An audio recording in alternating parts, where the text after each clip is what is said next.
Good morning, everyone. Welcome to our weekly morning meeting with Groundwork Ohio. I know folks are joining from the waiting room, so please take your time settling in. We're really excited this morning to welcome one of our dear friends, Julie Stone, who runs the Ohio Head Start Association and is a wonderful partner in our advocacy work. So she and Amanda Yancey are here today to present some information about their programming as well as their policy priorities. So I'll just read a quick brief bio on Julie. Head Start is a professional membership organization that represents Ohio's 59 Head Start and Early Head Start programs, and their work is dedicated to the leadership, professional development, collaboration, and advocacy in our space. Head Start is obviously child-centered, family-focused, comprehensive, and community-based, and the most successful, longest-running national school readiness program in the United States. Julie is a graduate of the University of Dayton and the University of Cincinnati, where she got her master's in education. Julie has been with Head Start for 33 years and the association for 29 years. She's committed to building and strengthening strategic partnerships that support Ohio's most vulnerable children and families, and we are so thrilled to have her here today. We'll go through Julie's presentation for about 20 minutes and reserve a few minutes at the end for Q&A. I was going to give a brief budget update at the top, but I'm realizing people are still joining, so I'll give a quick state budget update at the very end, so that way we don't have to worry about folks joining late and missing that. So welcome, Julie. Welcome, Amanda. I'm going to mute and pass things over to you. Thank you so much for being here. Thanks, Brittany. Good morning. I've already been introduced, but I'm really happy to be here this morning to share some information with you about Head Start, about our association, and then about our policy agenda. Head Start is celebrating its 60th anniversary. It was started in 1965 as a tool to help break the cycle of poverty, providing low-income parents with access to early childhood education and comprehensive family services. Since 1965, Head Start has served more than 38 million children. Head Start, as Brittany said, is the most successful, longest-running national school readiness program in the United States. It's a poverty intervention program focused on the whole child to ensure that children reach kindergarten healthy and ready to learn. When I refer to Head Start, I'm referring to both the Head Start preschool program and the Early Head Start program that serves pregnant women, infants, and toddlers. Head Start is designed as a two-generational approach. We support parents with information about important developmental milestones, guidance on family self-sufficiency goals, job assistance, and much more. Head Start provides comprehensive vision, dental, and hearing screenings, immunizations, mental health supports, nutrition services, and early education. Head Start is community-based. Grants go directly to agencies from the Federal Office of Head Start. Programs are required to do a comprehensive community assessment, and they are empowered to design and implement programming that meets the unique and changing needs of their communities. There are some misperceptions about the effectiveness of Head Start based on a flawed 20-year-old study that showed that in that sample, children's academic gains from Head Start eventually leveled out with their peers. The reality is that we have numerous more recent studies that show the long-term positive impact of Head Start. We know from research that Head Start children are more prepared when they get to kindergarten than their peers, but many of our children transition to schools that are struggling to help children succeed academically. Research also shows higher high school graduation rates, fewer children requiring special education, higher vocabulary levels, better emotional development, reduced mortality for young children, and families moving out of poverty. For each dollar invested in Head Start, there is an economic gain of $7 to $10. This is realized in reduced expenses of grade retention, special education services, and a higher earning potential and economic success in adulthood, thus reducing dollars needed for public assistance and increased tax revenue. So in a nutshell, Head Start supports the development of the whole child. We provide safe, predictable environments where children can thrive and develop, and we engage families in a compassionate partnership to help them set and meet goals for themselves and for their children. We are required to serve the children with the most needs, so children we serve often come with other difficulties like toxic stress, delayed development, and/or complex health needs. So who's eligible? The main eligibility criteria is income, with the threshold being the federal poverty level. Children experiencing homelessness, children in foster care, and kinship children placed under the direction of child welfare are categorically eligible regardless of income. SNAP recipients have been recently added as categorically eligible. In addition, we are required to reserve 10% of our slots for children with disabilities. Currently, Ohio programs are tending to exceed that 10% and are seeing growing needs. Because Head Start is serving the children with the greatest needs, we are truly foundational to Ohio's early care and education ecosystem. Head Start and Early Head Start programs offer a variety of service models depending on the needs of their local community. Head Start programs are run by community action agencies, private nonprofits, school districts, and educational service centers, and government entities. Many Head Start and Early Head Start programs are based in centers and schools. Other programs are located in childcare centers and family childcare homes. Some programs offer home-based services that assign dedicated staff who conduct weekly visits to the children in their home and work with the parent. About 10% of our center-based children are served in childcare partnerships, and over a quarter of our early Head Start moms and babies are served in partnerships. In these, the Head Start program enters into an agreement with a community-based center or a family home childcare provider where the partner is supported with resources such as funds, high-quality staff, technical assistance, coaching, supplies, and/or materials, so they can provide services that comply with the Head Start program performance standards. And as part of the most recent McVie grant, Ohio designated early Head Start home visiting as an approved model. We talk about Head Start providing comprehensive services, and this can be broken down into early learning, health, and family services. Head Start programs support children's growth and development in a positive learning environment through a variety of services. Children's readiness for school and beyond is fostered through individualized learning experiences, through relationships with adults, and planned and spontaneous instruction and play. Children grow in many aspects of development. We closely measure the progress children make in social skills and emotional well-being, along with language and literacy learning and concept development.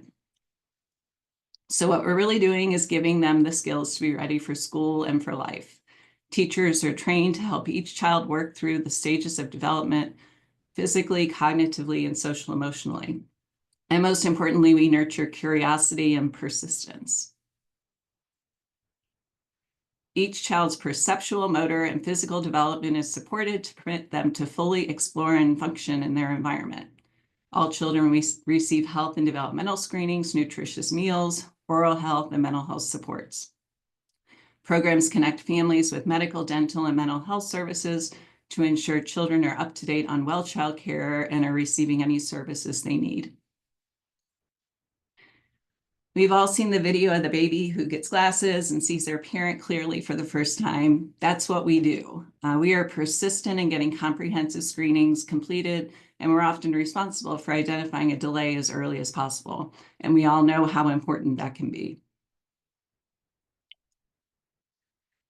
Parents and families are supported in achieving their own goals, such as housing, stability, continuing their education, finding employment, and financial security. 71% of the families we serve have a caregiver or parent who is working or continuing their education to get better employment. Programs support and strengthen parent-child relationships and engage family around their children's learning and development.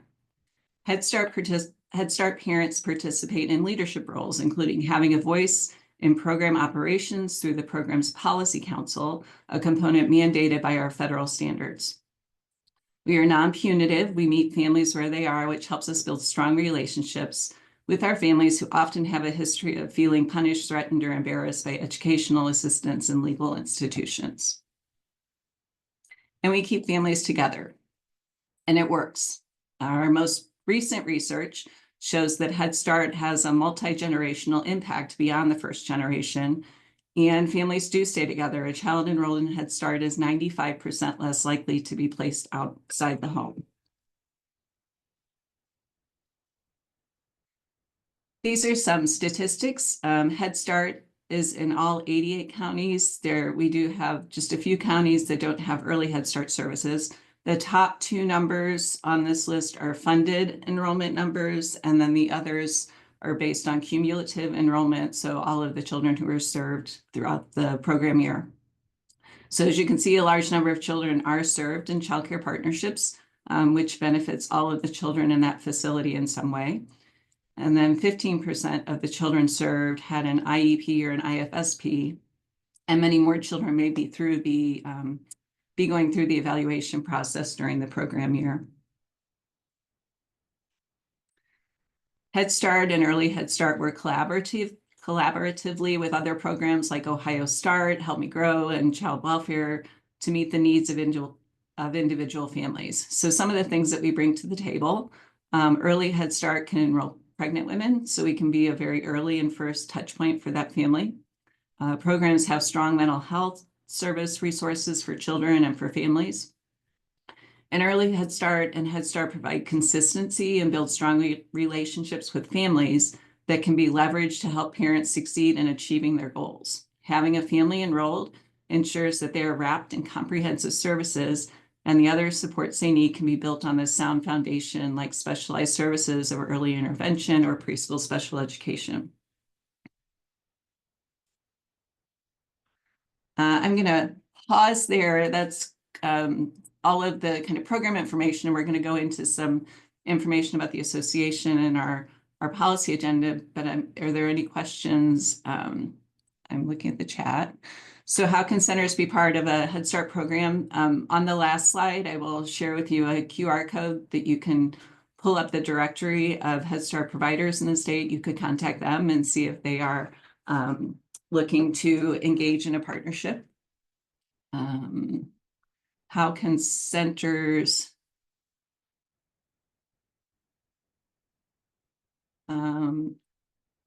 so in terms of applying to be a Head Start site, that's done through a federal grant process. So grants.gov posts when a grant is up for a competition, and I can get that link to the Groundwork folks. And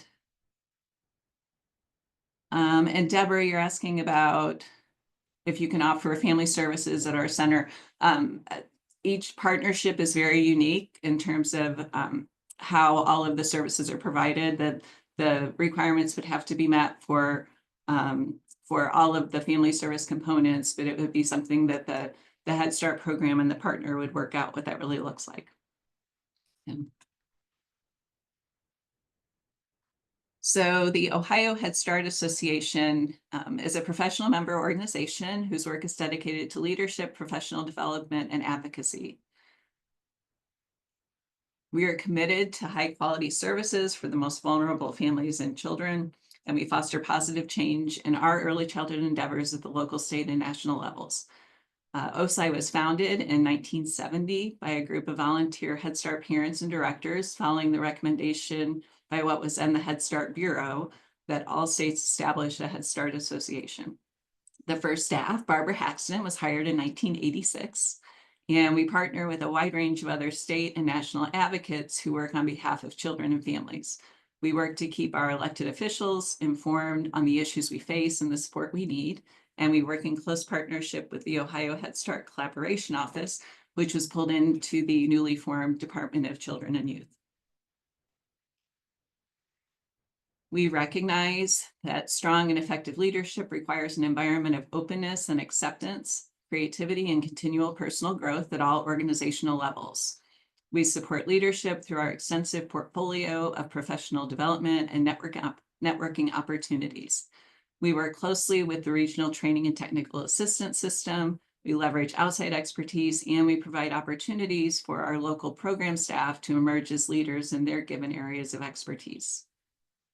Our work is guided by high standards, a strong sense of accountability, and a commitment to documented results. We foster excellence by supporting innovative approaches and solutions and growing together as a community. I am exceptionally proud of the strength of Ohio's Head Start community and the numerous ways they constantly support each other. We champion an environment of teamwork and trust among those who touch the lives of children and families. and we are a strong and diligent advocate on behalf of our members and our partners. Ohio is recognized nationally for our parent advocacy network that's directed by Amanda Yancey. It's made up of two components. The first is an annual class of parent ambassadors. This initiative was launched in 2014, and it guides parents through an intensive program that helps them develop the skills to tell their own story in a compelling way, and more importantly, how to navigate the ever-changing landscape of being an advocate for children and families. A more recent addition is the Parent Alumni Network. These are alumni of the Parent Ambassador Program who are applying the skills that they learned to advocacy activities on the state, regional, and national level. And more of these parents are taking on leadership roles in national organizations. To move into our policy agenda, which is really a living document. This changes as things change around us. So this is the current iteration that we'll be working through with our board in a couple of weeks. We work to align our priorities with the DCY priorities and where we can with other advocacy partners. So you will see that some items that are Head Start specific, and then others that advocate for the broader early childhood priorities. So in terms of increasing access to affordable quality childcare, the first is by increasing eligibility for publicly funded childcare to at least 200% of the federal poverty level, and to increase access to full-time preschool slots to support the healthy development of children, and to improve parental workforce participation, which might look familiar to the Groundwork folks. Investing in and learning from public-private partnerships and tax policies that support the private sector contributing to childcare solutions to expand access to childcare for working families as a workforce and economic development strategy. And then finally, supporting the federal to local Head Start and early Head Start funding structure that gives communities local control and gives programs the ability to innovate to serve the unique and changing needs of their own communities.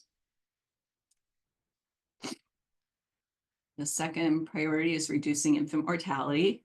We encourage this by expanding and strengthening programs that prioritize listening to pregnant women and families, and working with them to design care and deliver services that meet identified community needs.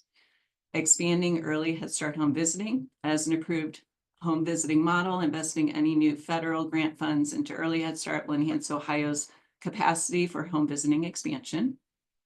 The next piece was in House Bill 7, but didn't make it all the way through, so we've shifted it to a budget priority.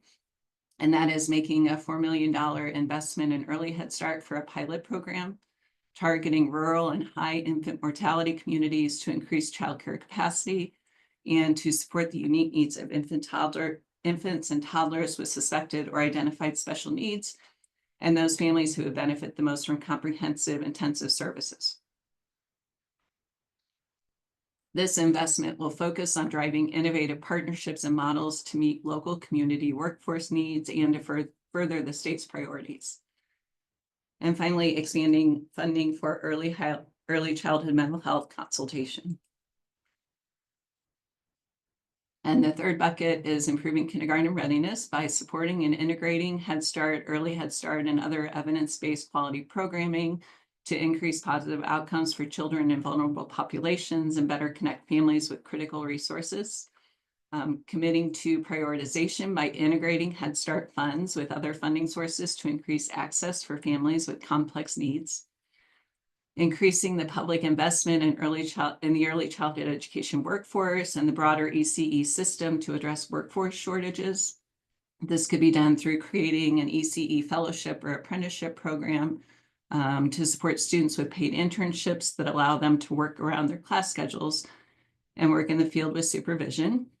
And another way would be to create loan forgiveness and add workforce supports for publicly funded Head Start, early Head Start, and childcare professionals.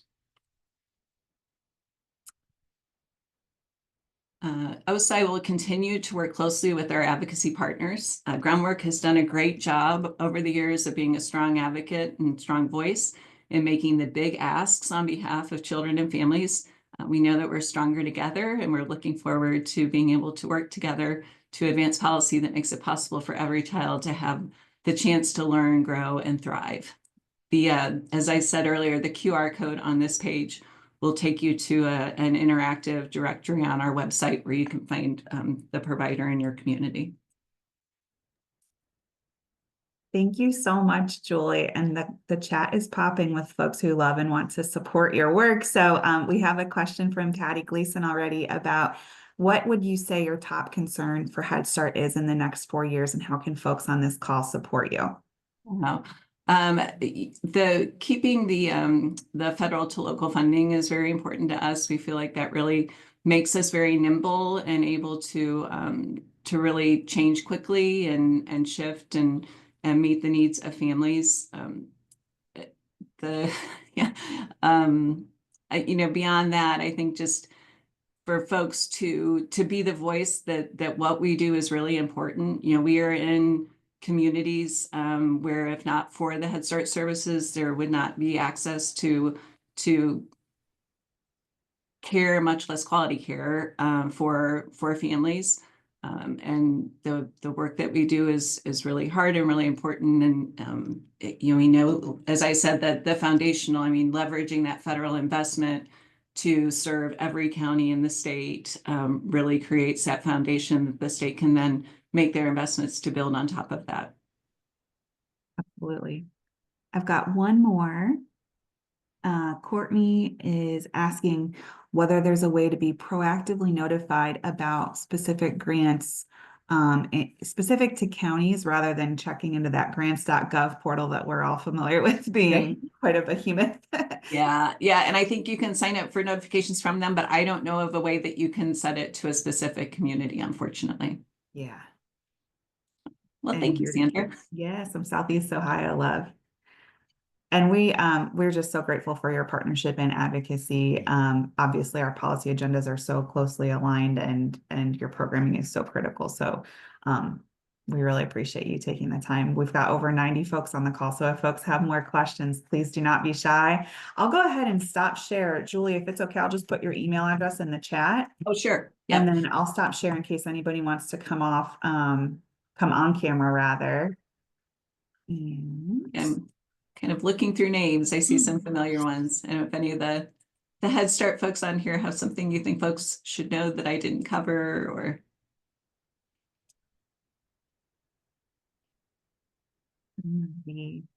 I think we've got some families on here as well too. And Amanda, we can't compliment your family ambassador leadership enough. Thank you. Well, while folks are thinking of questions, I'll just give a really brief update on state budget, since it's very relevant to a lot of the policy work that Julie just described as well, and the priorities. We're still looking at February 3rd for the governor's budget to be introduced. So nothing to quite respond to yet, but we're, in the next couple of weeks, we'll have more updates that we'll continue to share on these calls, as well as opportunities for mobilizing and supporting policies like the ones that Julie outlined just now. The Senate and the Senate and House did both announce their finance committee chairs. So if you haven't yet made yourself familiar with them, please do. In the Senate, it's Jerry Serino. He's from the outskirts of Cleveland suburbs. And then we've also got Brian Stewart in the House. He's from West Central Ohio, so parts of Franklin and Licking counties.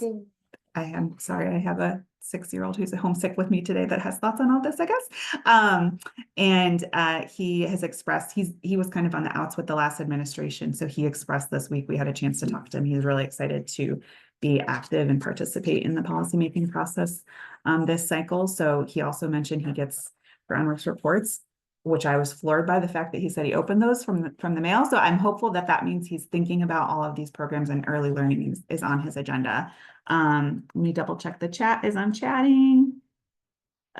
Somebody mentioned a question above that hasn't been addressed. I do think we've went through each one. If someone feels like the question is missed, please go ahead and let Julie know. Yeah, I scanned through. The only one I see is how can centers be involved with the policy piece. And I think just signing up for, alerts, following our social media, following Groundworks, that as individuals, especially to to have a voice, we will do what we can to support that and get alerts out and that kind of thing.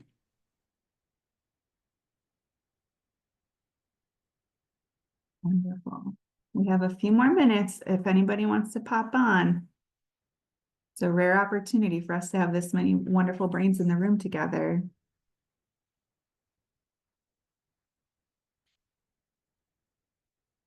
Well, we'll make sure this will be recorded and posted to our YouTube channel. We've got a copy of Julie's slides as well, so we'll get those out to everyone. Thank you, Esme. Folks attending Head Start and having great compliments for it. Wonderful. Well, thank you, Julie and Amanda. If we have any more questions over email too, we're happy to forward those your way. I'll just preview next week. We are going to have Elizabeth Wright Burak on our morning meeting. She is from Georgetown's Center for Children and Families. They just released that rural Medicaid report that we've been promoting. Ohio has a high, obviously, amount of young children that do live in rural and small town communities that are covered by Medicaid, the 8th most in any state in the country. So a big concern for us is any potential cuts to those programs. So she'll come on and share information about her research. So if folks work with any populations that are on Medicaid enrollment, please feel free to come with questions for Elizabeth. And she'll be on next week is the 6th.